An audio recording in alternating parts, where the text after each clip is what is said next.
Welcome to EPG Pathshala. We are going to discuss today the module Religion and Politics. This module is written by Ajay Kumar Verma of Jawaharlal Nehru University, New Delhi. I am Raghuram Raju from University of Hyderabad. Religion and politics are very important aspects that constitutes human existence. The relation between religion and politics is very complex, and it bothered people, preoccupied the attention of human beings since antiquity. And this is a very important aspect of human existence. One way of tracing the complexity of the relation between religion and politics is to take for close examination the Greek play, the famous Greek play Antigone by Sophocles. In this play, the relation is posited in a very, very sharp way. The main protagonist in the play, as you all know, is Antigone, who is the daughter of the king Creon. Antigone is torn between her religious duty to offer last rites to his brother who died fighting a battle against the state, and her duty towards the state, which does not allow burial to anybody charged with treason. So in this play, the king Creon represents the view that if the realm of the religious conflicts with the political, then the latter should prevail, namely the political should prevail. Antigone, on the other hand, stands for the view that in the state of conflict between religion and politics, it is always one's personal sense of religion that should hold the sway. So now you have two important almost paradigms where you have one side taking the view that you should give importance to politics if it conflicts with religion. The other view, which argues that you should give importance to personal and religion when it conflicts with the politics, which is the public domain. What makes the play really interesting is the way Sophocles, the author of the play, juxtaposes religious duty of an ethical agent with her duty towards the state. So there is often a need to balance between these two spheres of life against each other. Summarizing this a larger theme, there is one way which takes the stand that if there is a conflict between religion and politics, one should side with religion and not with politics. The other way takes the exactly opposite view, where it argues that you must take sides with the politics and not with religion. Now, if in normal course of the time, when there is a mutual exclusion of a binary between these two important relations, there are bound to be instances where there will be compromises. The compromises can be either taking partial side with this view, partial side with the other view, or saying that depending upon the context, there is a possibility of looking at religion as important or politics as important. That's the larger scene that I want to lay bare before you today. Now, in a secular democratic setup like India, with a variety of ethnicities, this problem becomes a very important and a complex, in sometimes very, very difficult problem, where the religion comes in conflict with politics. And this is a serious problem even within one society, as we have seen in the case of Sophocles' play Antigone. Imagine a case where there are, you don't have to imagine that if you look at the society like India, which has diversity, which has pluralism, and several cultures, ethnic communities live in coexistence with other within a larger nation state. Now the problem becomes much more serious, and that needs our attention to understand this relation better. Philosophers through the time have offered variety of opinions on the issue. We have a brief synopsis of the views of those different ideas in the present module. We'll select only some of them for a discussion. Before we start our discussion on the relation between religion and politics, it is imperative upon us to have a clear conceptual understanding of what we mean by religion. Religion is a set of beliefs related to broad spectrum of human existence. They range from what actions we should perform to what is the origin of this universe. How does this universe come into existence? Is there a creator, or was it there without a creator?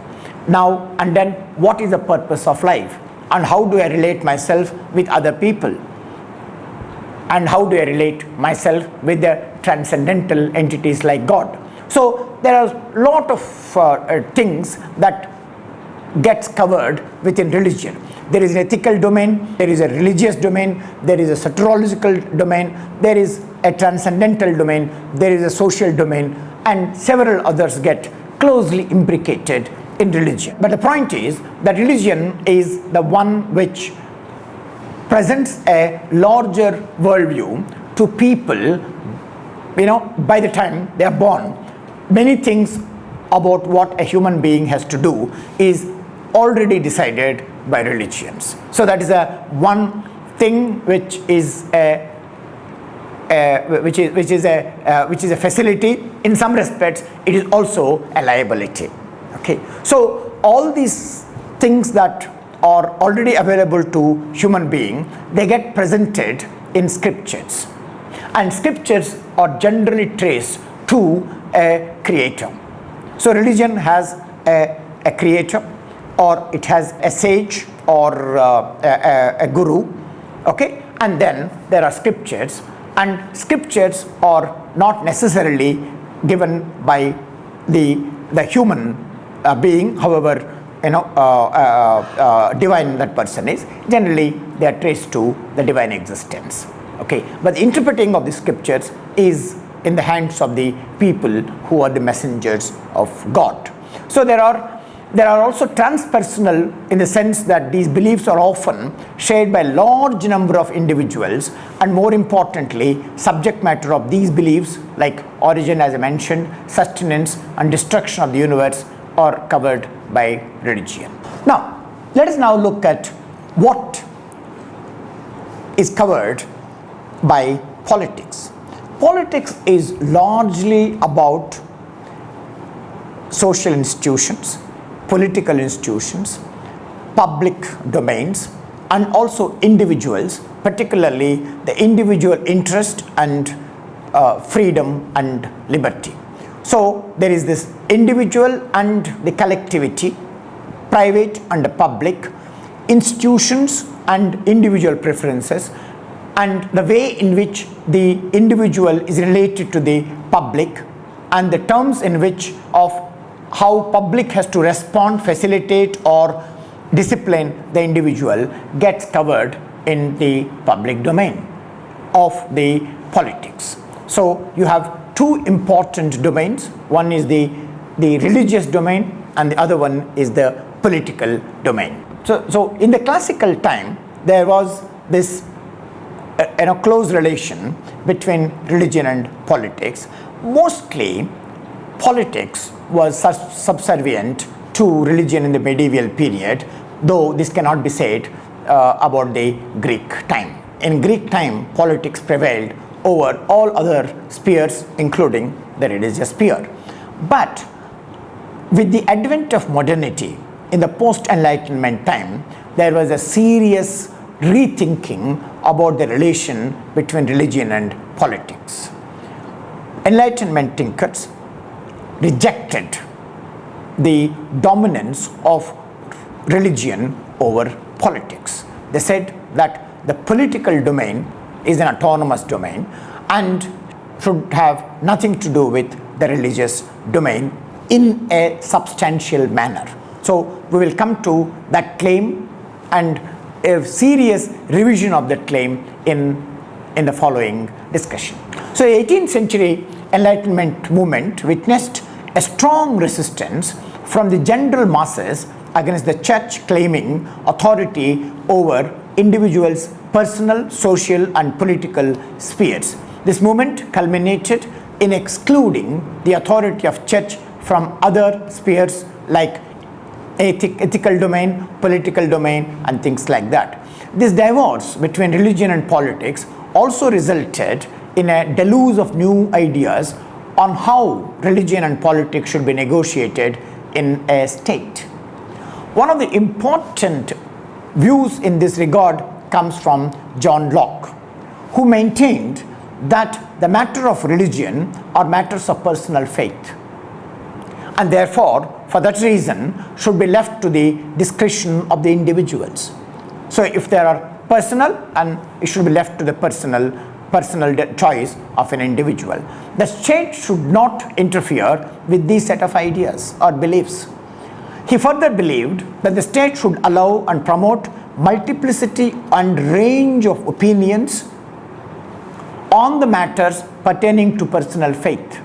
So each one can have different faith, not the faith that is decided by an organized church, but they can have a wide range of different varieties of faiths. So he left the faith not in the hands of church, but in the hands of each individual. Locke defines a state as a commonwealth which is constituted by society of man, constituted only for the procuring, preserving and advancing their own civil interest. It needs to be pointed out here that he does not spell out religion or spirituality as one of the primary human interests, which mainly includes, according to him, self-preservation, liberty and private property. At the same time, Locke defines religion as a voluntary society of men joining themselves together of their own accord in order to the public worshipping of God in such a manner as they judge acceptable to him and effectual to the salvation of their soul. So this is the most important thing. So what Locke is doing is he is relegating the religion to a personal domain. Okay. Locke maintains that religion is a subject of toleration so as far as it does not pose any serious threat to the civil interest. Further, delineating the jurisdiction of the church and state, Locke states whatsoever is lawful in the commonwealth cannot be prohibited by the magistrate in the church. But he points out an important caveat here. But he puts an important caveat here and says those things that are prejudicial to the commonwealth of the people in their ordinary use and are therefore forbidden by laws, those things ought not to be permitted to churches in their sacred rites. Here it might look as if Locke is offering verdict or giving verdicts and not taking a normative course. But that's not true, because on a close reading of Locke, one do see the normative concern that preoccupies its attention. Locke problematizes the juxtaposition between religion and politics from normative point of view. Locke points out in this regard that religion is a subject matter of inner conviction of a human person, which is beyond the purview of state's conception of what should count as civil interests. Only corrective means that a state might have at its disposal, according to Locke, is the outward force. Okay? And the religion is generally preoccupied with the inward force. So to quote him, the care of souls cannot belong to the civil magistrate because his power consists only in the outward force. But true and saving religious consists in the inward persuasion of the mind, and such is the nature of the understanding that it cannot be compelled to the belief of anything by outward force, unquote.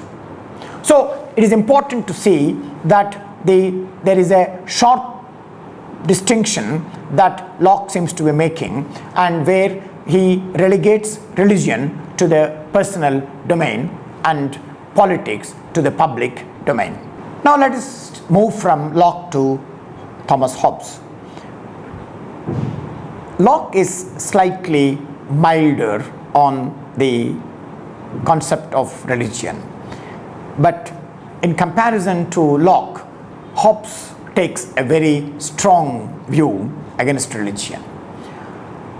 Hobbes does not agree with Locke's view and maintains that different religions, if left to themselves to negotiate, might lead to the undesired consequences of the state. Hobbes maintains that individuals have more of variety among themselves than uniformity in terms of their likings, interests, longings, and so on. So individuals already have a lot of variety, and it is difficult to bring that variety under a common platform. So if you now give more importance to religion, it will further contribute to the chaos.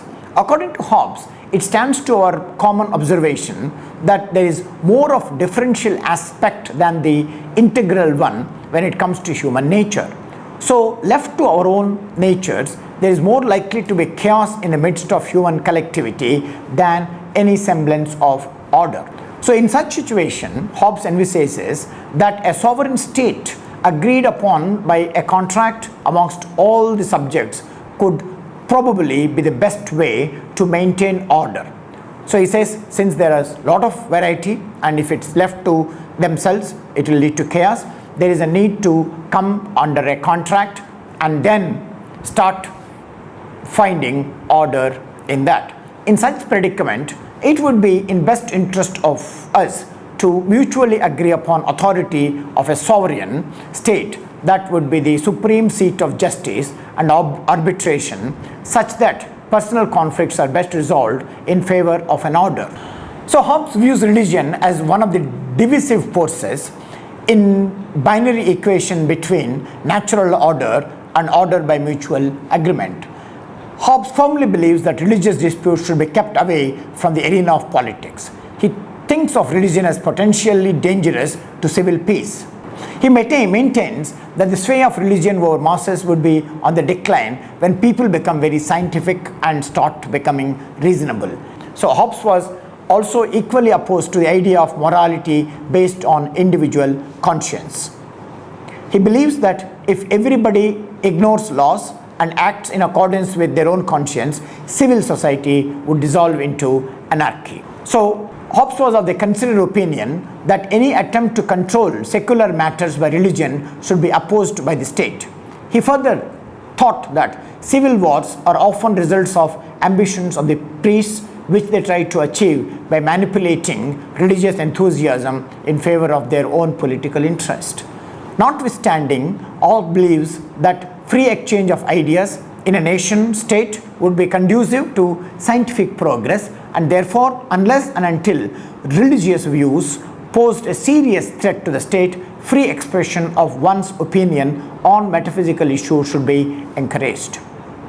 Overall, Hobbes is of the opinion that the state should keep the right to adjudicate to itself and not allow religion to interfere with its affairs. And then, unlike Locke, Hobbes will not allow the individual consciences or the private domain to prevail. He would say that private domain or the personal interest are actually a threat to order, and if you allow personal interest, it will lead to chaos. So we have now three important perspectives of the relation between religion and politics. We have got one from Sophocles' play, the Antigone, and then we have a very important relation between religion and politics as available in John Locke, and then we have seen the important views of the relation between religion and politics in Thomas Hobbes. Now let us turn to its Indian scenario to find out what is the relation that is available between religion and politics. Now let us discuss, for instance, the views of Ambedkar and Gandhi. But before we discuss that, what is important to keep in mind, as I mentioned right in the beginning, is dealing with a society like India, which is pluralistic, in relation to the relation between religion and politics, is very, very complex. Because unlike in the West, where there is a semblance of uniformity and there is a more clear notion of order, now we don't have that kind of a thing in a plural society like India. So that is the most important point. It is an asset in one way because it provides us variety. It also provides us a different example. It is also liability because that unless you theorize it very carefully, you are not likely to grasp the clear idea or concepts of this relation between religion and politics in the context of India. Let us begin with Ambedkar. B.R. Ambedkar has presented most of his views of religion and its relation to politics in his famous essay, The Philosophy of Hinduism. Before we discuss Ambedkar's views on religion and politics, it will serve us well to understand his views of religion in the first place. Ambedkar defines religion as, I quote, the propounding of an ideal scheme of divine governance, the aims and objects of which is to make the social order in which men live a moral order. For Ambedkar, religion is mainly a set of moral principles with a specific vision of social collectivity. He points out that any philosophical, political study of religion has to be both descriptive and normative. In other words, it can't be merely descriptive. It can't be merely normative. That it has to be descriptive, and it is from the descriptions of this thing we should evolve or tie the normative principles. So this is one of the important aspects of Ambedkar, is that for him the religion and politics relation has to be both normative as well as descriptive. We can start with the descriptions of religion, how people practice religion, and then slowly we should start thinking about what are the reasons, what is the rationality behind these practices. And then in this process, slowly we will move from descriptive domain to the normative domain. Ambedkar dismisses the idea that religion is not an essential presupposition for any socio-political order. On the contrary, religion, according to him, is a social force that no political thinker can ignore. Religion, according to him, is an institution with immense influence. Another important fact that Ambedkar refers to in his work is that groundwork of any big political change is always prepared by social and religious revolutions that preceded it. So he gives several reasons from the history of India to support how, for instance, religious movements have contributed to the political movements. Further, Ambedkar points out that the religion must be based upon a set of well-reasoned out moral and social principles and not merely a set of rules to be accepted on the basis of faith. So for him, religion is a rational activity. Religion is a rational activity, and it involves society and collectivity. That's the most important role or aspects that he sees in religion.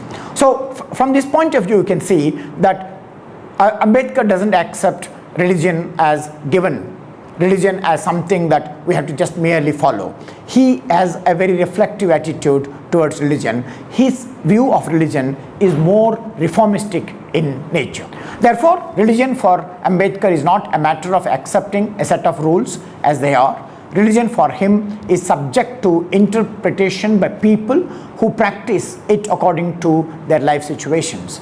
As such, one may think of one religion better suited for him than another, and one may not consider all religions on par with each other with respect to the answers they may hold for one's spiritual and socio-political predicaments in life. Ambedkar differs with Gandhi about equal respect to all religions, and then argues that some religion may be better for somebody than the other religion. So there is a variety, there is a difference. So therefore, religion should be accepted not because one is born in a particular religion, rather a person should assume a religious identity based on his or her informed evaluation of that religion along moral, social and political lines. Religion for him is not an objective identity that is pre-given by virtue of one's birth. So Ambedkar seems to have a thoroughgoing unorthodox conception of religion where it is viewed as subservient to personal existential interest on the one hand and socio-political predicaments facing a person or a group of the persons on the other hand. More distinctively, religion is used by Ambedkar as a vehicle of social and political change, of which his mass conversion in 1956 has been long-standing exemplar. Like Ambedkar, Gandhi too saw a close relation between religion and politics. He rejected the demarcation between religion and politics. He said that politics without religion it's like a corpse, it's a dead body. So for him, religion is very, very important in discussing about politics. So let us look at this more carefully in Gandhi. Let us begin by pointing out that Gandhi rejected the demarcation between religion and politics, which is crucial to secularism, both in the West and some discussions of secularism in India. What Gandhi did was that he tried to see a close relation between these two important domains in human being. He found that separating them is to introduce a partition which is false. Okay, and he also thought that it will not work. It is not possible to keep the religious domain of an individual from the political domain. Okay, there is often instances where your religion will enter into political domain and politics will enter into the religious domain. So he was opposed to the separation of religion from politics. So it is in that context he is with people like Ambedkar, also people like V.D. Savarkar, who is the proponent of Hindutva, the right-wing politics of India. Okay. But there is something very interesting about Gandhi's relation between religion and politics. Gandhi thought that politics as it is understood in the mainstream involves violence. It is surrounded by power. It's also has important aspects of oppression. So he thought that there is something that we need to look at it. One way of looking at these undesirable or the power relations of politics is to debunk politics and say that I will reject politics. That's one possibility. Gandhi did not take that possibility. At the same time, Gandhi did not accept the present definition or nature of politics that is surrounded by the power relations. What Gandhi did was he took a third path, which is very important. And the third path is that he sought to spiritualize religion. He said that a religion can transform politics and make politics less violent, less power related, less oppressive. So this is what he called as spiritualizing politics. So you have politics, and Gandhi thought that you cannot live without politics. At the same time, there is no need to continue the politics in its present form. You can have different notion of politics which is desirable, where all the negative things like the oppression of the state, the power relations of the politics can be reduced or even eliminated. That is one of the important points that surround Gandhi's relation between religion and politics. So Gandhi sought to bring spiritualism into the domain of political. That's why he kept on saying again and again that there is a need to spiritualize politics, so that politics becomes a very desirable and becomes close to the accomplishing the human goals. So we have discussed so far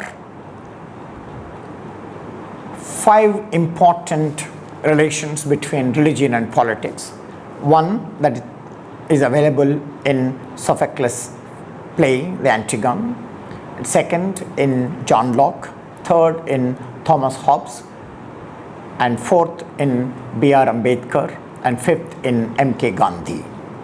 Now let us look at some of the contemporary issues that infringe on the relation between religion and politics. While one might want to keep religion outside the domain of politics, as is undertaken by the modern state, religious views do encroach either directly or indirectly within the domain of politics. Let us take the example like the problem of abortion. Abortion is made available by the advent of medical technology.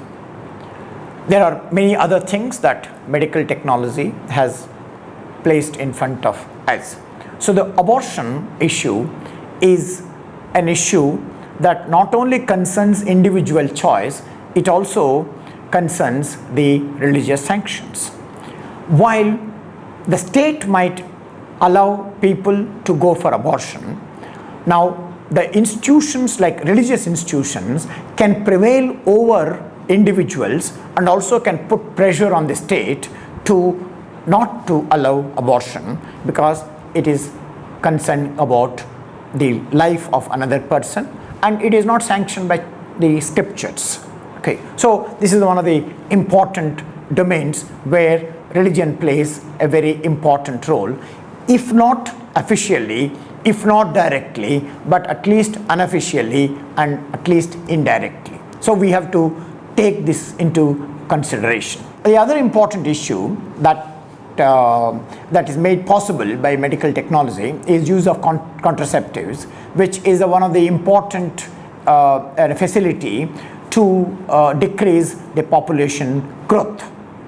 Okay, and that also has a serious problem. For instance, people like Gandhi would not accept something like this, and church also has a very strong view about it. The third important issue is about homosexuality. It's become a serious issue where religion has taken a strong stand earlier, and it's slowly trying to recognize that homosexuality is stand about homosexuality. So you have several issues where religion plays an important role in shaping the political domain. You also have several instances where politics also plays an important role in shaping the religious discourse. Now you find that in the beginning you have the primacy of the political in the Greek period. During Christian era, the religious domain has become more dominant, and with the advent of modernity, again politics started reasserting its primacy and religion has become very defensive. But though it is relegated to the defensive domain, it does play an important role in various ways. So there are, given this defensive and reducing role religion seems to be having these days, we should also remember in this context that there are some important positive aspects of religion. One is religion has been the concern of human being from the beginning. So it is something that is very precious from antiquity. So that is the reason why we may have to relook at religion, notwithstanding the excesses, notwithstanding the problems and limitations surrounded around religion. The other important aspect of religion is religion caters to a psychological requirements of human beings. So that's one of the important thing. Now there is a natural tendency amongst a large number of population to use religion directly or indirectly. So as a set of beliefs which brings people of religious group together, different religions in the world seem to have evolved more naturally than the state. So you find that religion seems to be more natural to human beings than the state. State is more of a artifact. It's constructed by the people, but religion has a larger trajectory, and it is pre-intentional domain of human existence. But it tends to reason that history of ideas could not be the sole basis of all religious judgments to claim to truth. Also, religion may hold psychological value for its adherents, but that should not be viewed as a compensation for understanding logical justification for its belief. So all these things have to be kept in mind while assessing the relation between religion and politics. Thank you.